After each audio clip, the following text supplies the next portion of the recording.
Papai está nos levando ao médico. Médico? Nada disso, não quero. Pode voltar. Que tal um bolinho? Bolinho.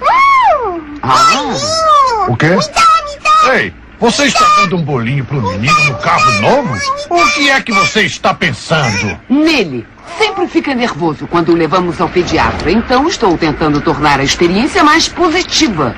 Este é o papel dos pais, Tino. Por favor. Eu já sou pai há 15 anos. Ninguém vai me dizer como ser um bom pai. Se jogar uma migalha nesse banco, vai voltar engatinhando, amigo. Muito carinhoso.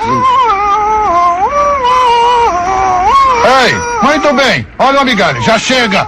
Me dá isso agora mesmo. Não. Anda, entrega isso. Não. Me dá isso aqui. Me dá isso. Me dá esse negócio pra mim. Me dá. Meu carro. Meu bolinho. A estrada! Eu só posso fazer uma coisa de cada vez.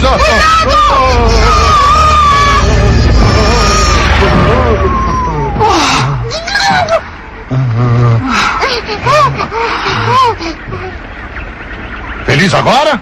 Quase fomos pisados por sua causa. Me dá meu bolinho. Que bolinho. Tino, isso foi horrível. Na verdade, estava bem gostoso. Pare de fingir ou vou lhe dar motivo para chorar de verdade.